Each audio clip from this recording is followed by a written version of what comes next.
Right. So next immediate lesson is the employee socialization and orientation. Right. So as usual, we have the learning outcomes. And what is organizational socialization first? Because this is basically, since we are discussing about the HRD, the main part, the process was done. Now we are supposed to discuss several other topics apart from the process. Basically, some training topics, training related topics, and development related topics. Right. So one training related topic is orientation or socialization. So basically, as you know, once a particular employee is recruited, just selected for the organization, uh, as you know, they must be socialized, right? They must be given the induction or the orientation for them. So that is the initial step of training.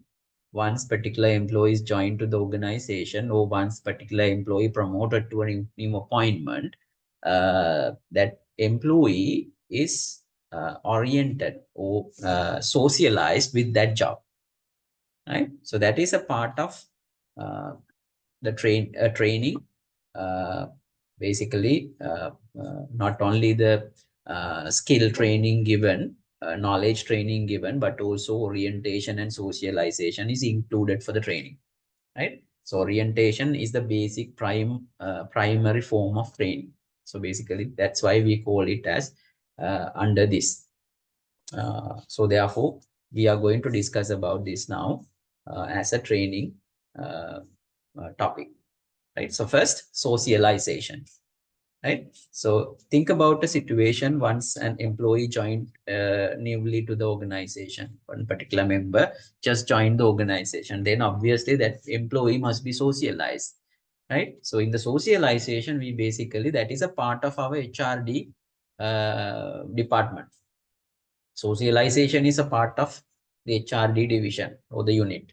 How in this socialization we are going to discuss, we are supposed to discuss how employees adjust to a new organization. As you know, we uh, uh, uh, uh, need to get the maximum output from the employees. As you know, employees coming to the organization, employees obviously selected to the organization through a long process, right? So through recruitment, selection, various, by applying various selection techniques, employees are selected. So the selected employee is the best out of all, right? So from the day itself, from the very first day itself, the employees contribution need to be obtained, need to be uh, basically need to we need to get the employees maximum contribution from the day, from the very first day itself. So therefore, without socializing them, we can't do that, right? So in order to get the maximum contribution from the very first day itself, uh, initially we need to socialize them, right? So that is a psychological process. As you know, when you go to a particular situation, when you go to the particular incident or particular environment for the first time, obviously you are nervous. You need to be socialized to that situation. So otherwise you can't we can't get the maximum benefit from them, from the person. So therefore, socialization is essential uh, in a new appointment, right? Whether maybe a newly joined employee, or maybe a existing employee appointed to a new position by means of a promotion. So socialization, the background is clear now. Uh, the socialization is something like adjusting new employees to the organization. What is at stake? Employees, uh, what is at stake? It means that what are the main outcomes of employee socialization, right? So employee are really satisfied about the organizations once they, at the very beginning, once they socialize to the job or socialize to the environment, then they are committed and their performance will be high. Uh, they demonstrate, they try to demonstrate their maximum potential from the very first day itself. And the work group, like for example, employees assigned to the HR department, the new employee is assigned to the marketing department, and when the marketing department, other people does not know anything about the new employee, uh, uh, the socializations become very difficult, right? So obviously, when doing day-to-day activities in a job, obviously that particular employee need to contact with other employees, right? So then performance may be low at the very first day. So therefore, there must be a facilitator to socialize the new employee to the others. Then obviously the communication, cooperation, collaboration make very much easier between the group members or the division members or the department members. So therefore, the group members, other members also will be satisfied once the newcomer is introduced to them. And the startup cost for new employee, as you know, uh, for everyone, when you are going to a new place to starting up something, is somewhat difficult, right? So that difficulty is minimized by the socialization. So if there is a cost, for example, suppose if there is no socialization done, employees nothing know about what he has to do, right? And whom the new employee are communicated in doing the jobs. Obviously, there is a cost because the work remains the same that the particular employee is supposed to do. Because maybe sometimes there is a communication error. Maybe the newcomer do not know anything about whom to contact to get the thing done, to do his duties and responsibilities. Sometimes he may be nervous to contact somebody else that he is supposed to contact, or the superiors. He don't know anything about the superiors, right? So then obviously the work to be done for a single day must be left behind, or must be left undone. Obviously, in that case, that is a cost, right? So, but when you socialize the newcomer, everything happens smoothly, everything done smoothly, because there is a formal mechanism to socialize the newcomer to the existing employees. Then everyone knows this person is a newcomer, new job employee, newcomer to the job, and the newcomer is also uh, have the awareness about the other things and the process, procedures, and the people, everything. Then obviously from the very first day itself, he can perform his duties and responsibilities smoothly. So then cost is minimized, and there is a high likelihood of retention. Assume that the no socialization is done at the very first day. So then employee may be nervous sometimes. The newcomer may be nervous. The newcomer may face some difficulties in doing uh, things done, or doing the assigned task. Maybe due to a communication error, maybe a lack of awareness to whom to contact with, what are the things to be done, and the processes may be very unfamiliar to the newcomer. So in that case, the newcomer may be really uncomfortable with the new organization and with the new department and with the new people. So in that case, he might think that that is not the place to retain in the organization. So obviously, he might leave the organization because of the dissatisfaction about the feeling of dissatisfaction about the organization at the very first day, right? First impression may be very bad. In that case, uh, he might leave or she might leave the organization. Especially these things happen when it comes to the skillful and knowledgeable workers, right? Because they have the demanding power, they have the knowledge, And once the socialization is not properly done by the organization, obviously they might badly impressed about the organization, right? And they might think that this is not the place to retain with.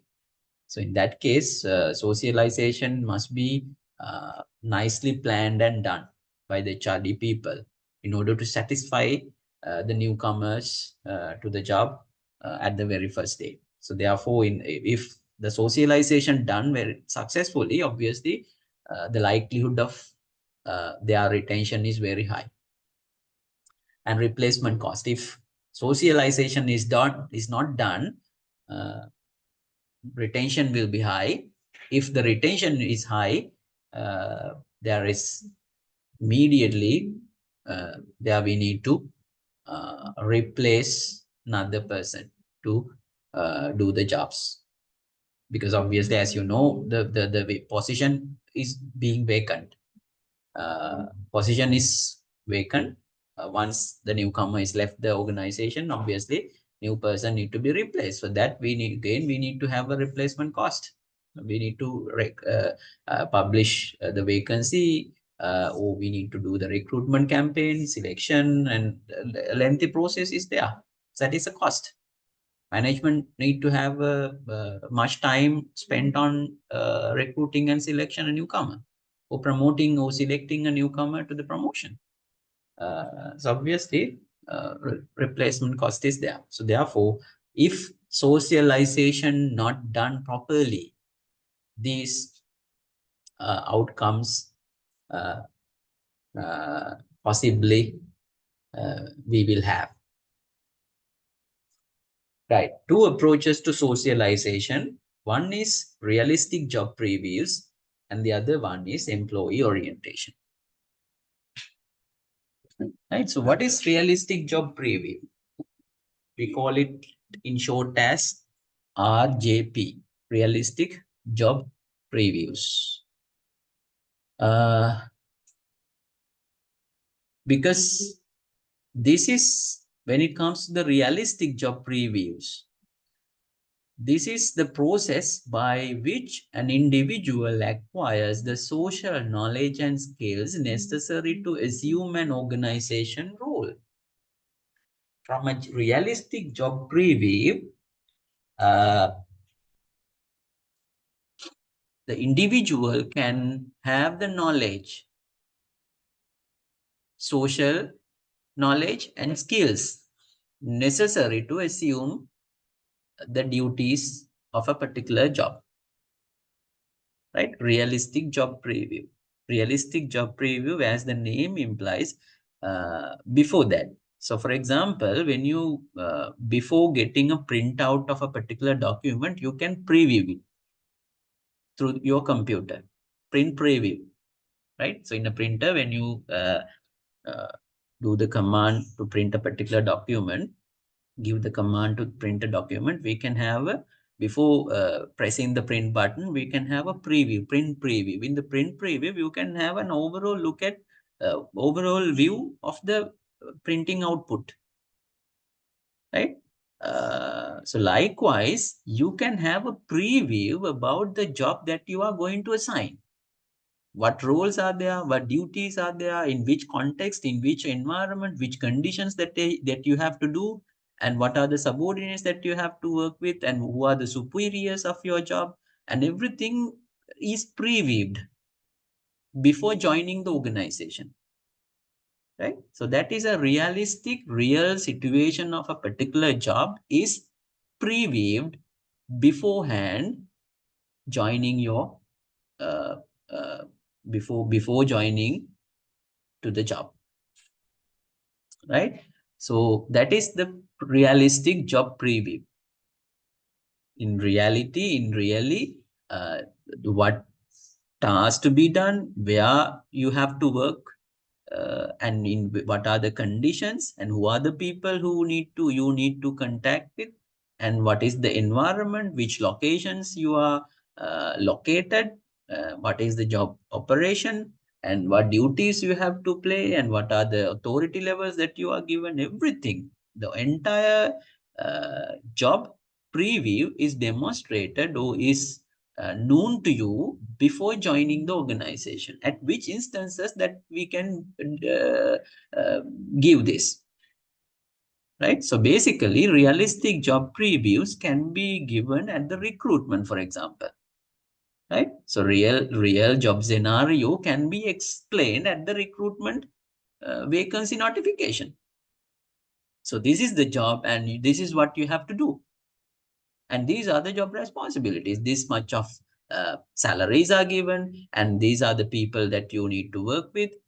Suppose, for example, you have to work in night. So in this job, you have to work. This is a night shift job, for example. This is a day shift job, and in that you have to work entire whole day. You have to work with standing.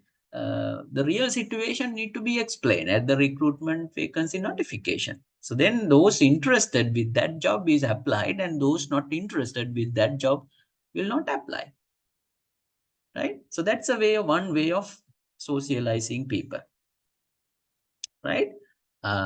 Because those who are comfortable with the job, or those who are familiar, those who are really happy with the job, join. Otherwise, they don't join. So providing realistic job preview at the socialization or maybe at the recruitment uh, can really socialize the people uh, originally to the job. Right? So that is the realistic job preview is really providing job related information and awareing what is happening there, what you are supposed to do in the job, and with what type of people at the beginning before joining the organization. That's why this kind of a definition is given: the process by which an individual acquires the social knowledge and skills necessary to assume an organization's role. In order to assume knowledge, in order to assume a particular job role, what knowledge, what skills, what uh, uh, attitude levels that you are required to demonstrate. So those who have those things will join the organization, and others, those who don't have, will obviously reject the job. Right. So organizational socialization simply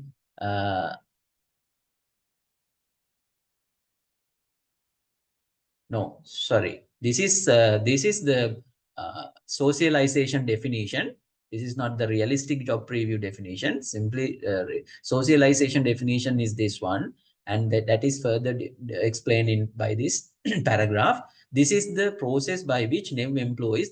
I'm reading the definition of socialization. Organizational socialization defined. What is socialization? I think this must come first.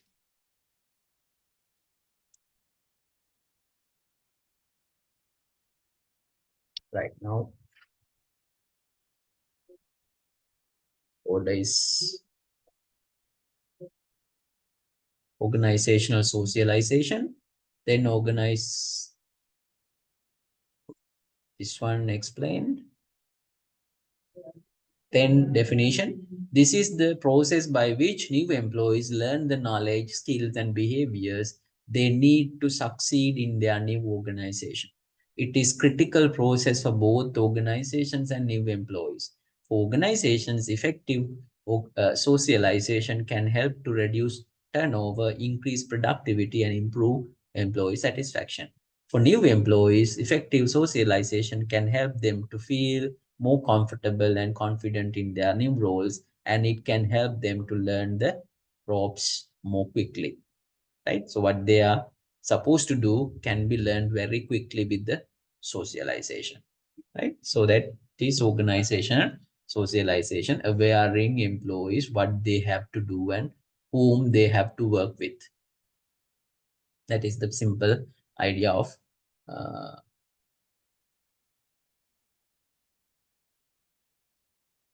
socialization. Now, two approaches, realistic job preview and employee orientation. A set of behaviors expected of individuals who hold a given position in a group. What is an organizational role? Organizational role is set of behaviors expected of individuals who hold a given position in a group. Organizational role, that is simply a job. Dimensions of organizational roles, right? So basically inclusionary dimensions, functional dimensions, and hierarchical dimensions. There are basically three dimensions, three areas the roles can be defined. So the roles can be uh, categorized, right? So basically in a role, you can see these three areas: inclusionary area, functional area, and hierarchical area. So that all these three consist of a role, right? So what is inclusionary? Social dimension. Who are the outsider, probationary, or permanent status? And functional roles, task dimensions like sales, engineering, administrative, like that. So there are various tasks in a role, right?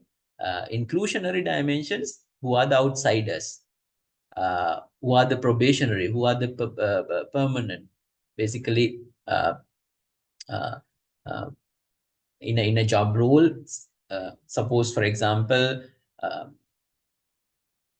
particular job. If you take a particular job, a contract or probationary job, obviously he is not a permanent employee. Inclusionary in the sense that inclusionary dimension, or in other words, social dimension in a particular role, that particular role may be an outsider, a contracting out. If you take, for example, our cleaning staff in our faculty, they are outsiders, right? So, but they are performing a role in our faculty, uh, right?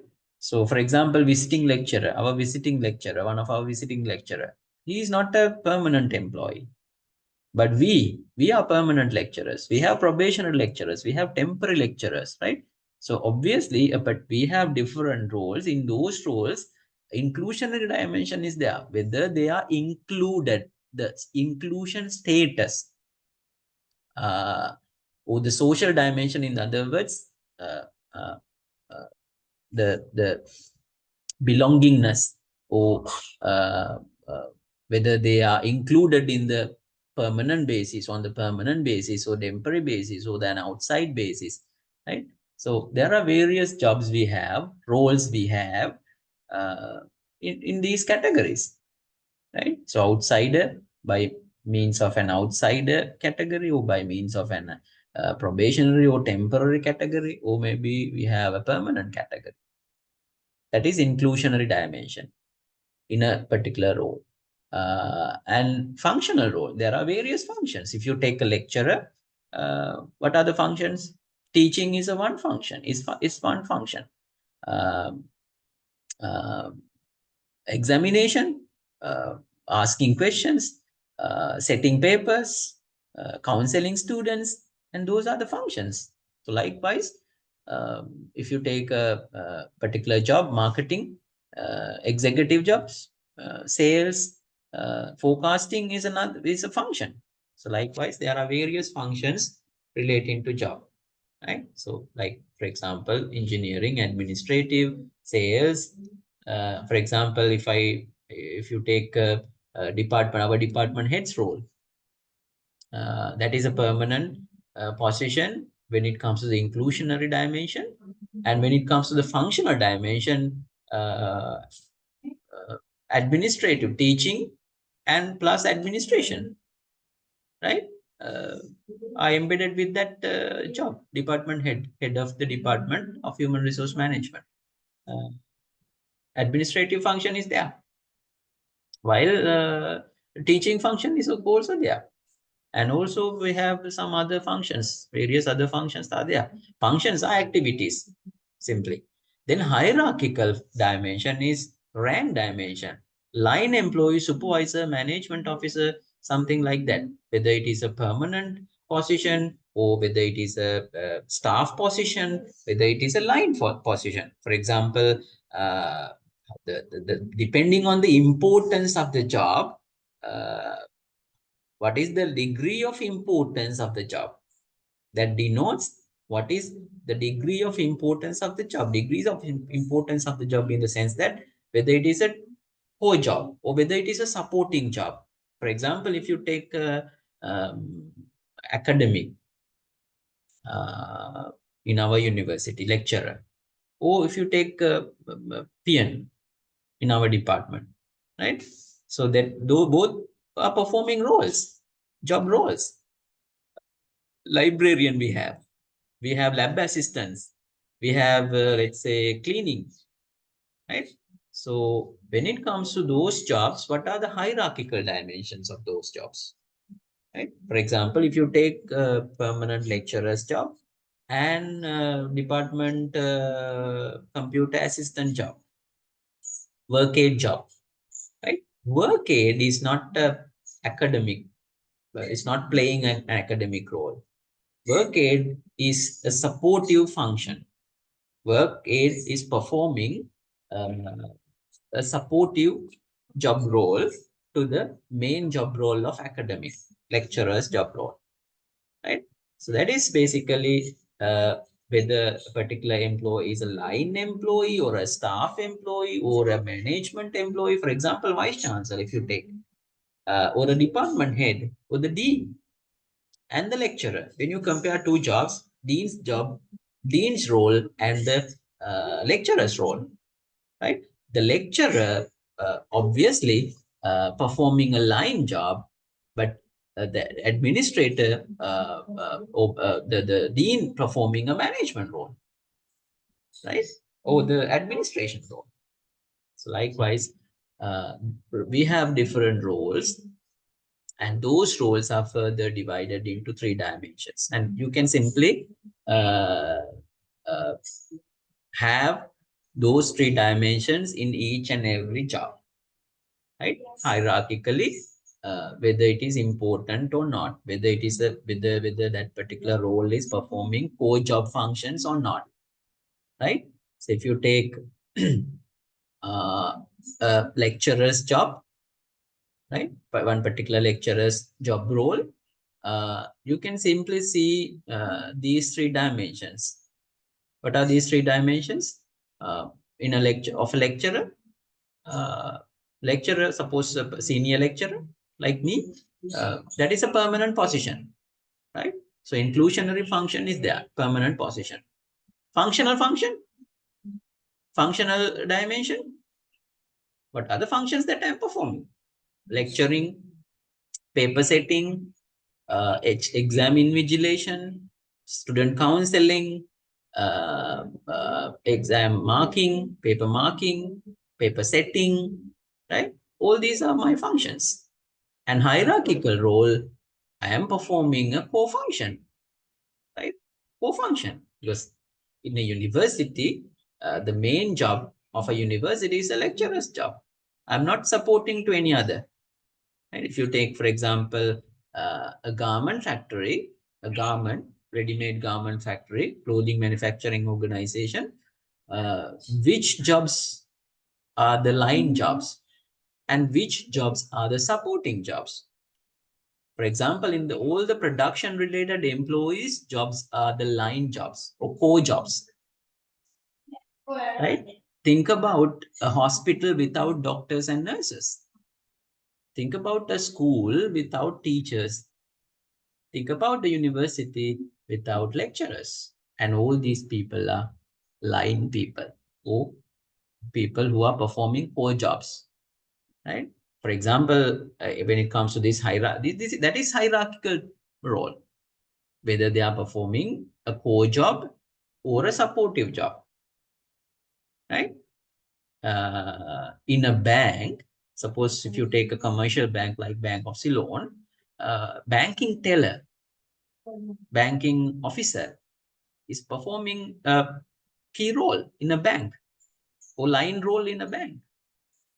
But HR manager in a bank performing a supportive job, supportive position, HR executive of a bank or marketing executive of a bank or financial accountant of a bank performing supportive jobs. So these three are there in each and every job. Those are the dimensions of job roles, right? Now, role situations, roles, a set of behaviors expected of individuals holding a given position in a group. That is how we can define a role. Role situations, we have role overload, role conflict, and role ambiguity.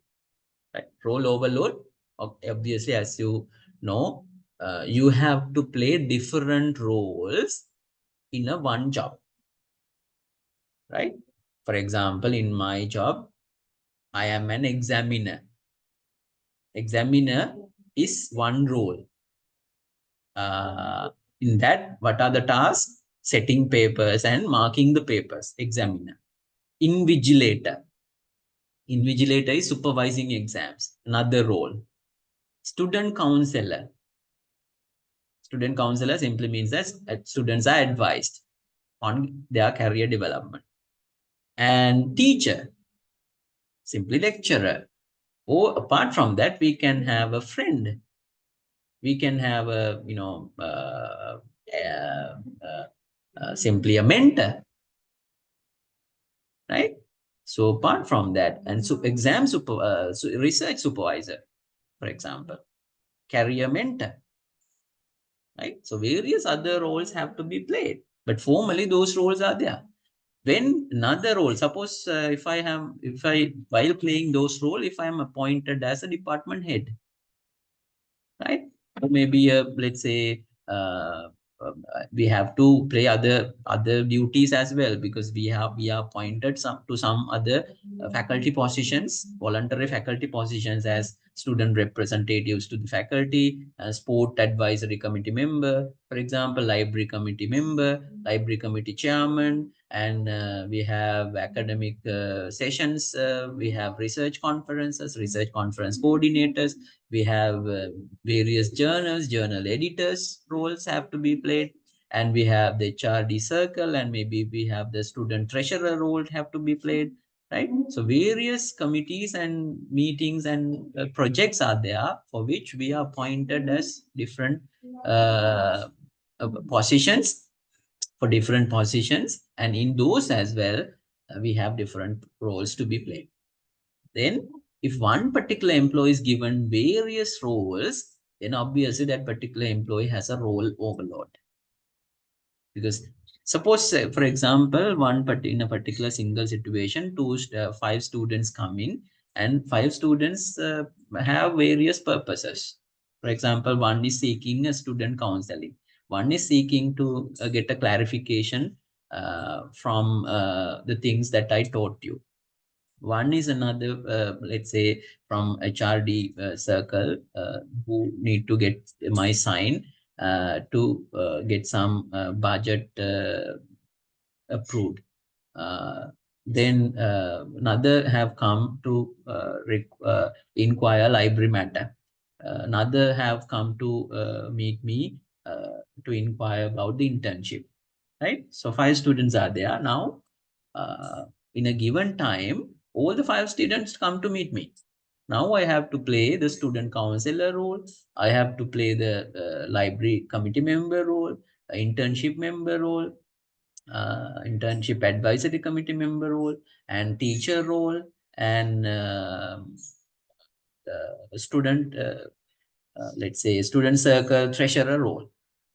Right? All these roles have to be played in a single time, but we have limited time. How I can play the 5 roles in a single time? So obviously we have a role overload, right? So then role conflict. At the same time, role conflict. If one role interfere with another role, there is a role conflict, because at a single time you have to play one role only one role, right? So maximum 2 roles can be performed if those roles are similar, almost those roles are in similar nature. But if the roles are too, let's say, if the roles to be played are totally different, obviously you have to you have to put an exert on one particular role in a one single time, because resources needed to perform one role may be different than to perform another role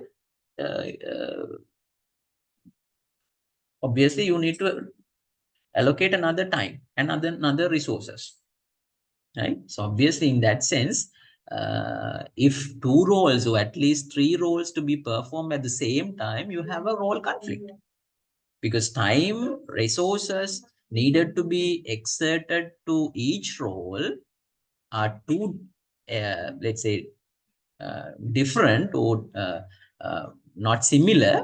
Obviously, you need to allocate different times, but time urgency or the time requires you to perform all these duties, all these roles at a very single time point of time. Obviously, you have a role conflict. And another one is role ambiguity. You don't have a clear understanding about which role you need to play, whether I have to play a teacher's role at this point, whether I have to play the department head role, or whether I have to play the library committee member's role. You don't have a clear understanding about which role that you have to play, whether you need to have a mentor's role to be played, right? So that is role ambiguity. Right? So different, and with these role overload, role conflict, role ambiguity, obviously you have a stress, work-related stress, right? So obviously all these three role scenarios create stress to you. So as HRD people, our task is to reduce the work overload, role conflict, and role ambiguity. Then people work happily, right? And these things must be very much carefully considered in a particular job. Where suppose you are the leader of the organization, you are the HR manager. Obviously, in order to prevent these bad outcomes, negative psychological factors, obviously role conflict, role overload, role ambiguity, all these are negative side, because all these uh, functions, all these dimensions, all these things, components create bad results. Like uh, the classic example of this is role job stress, right? So job stress, job dissatisfaction, low job performance, all will be all is resulted with the bad, these with these bad components, like role related components, that is role overload, role conflict, and role ambiguity, right? I think we have come to the end, and we can finish at this point.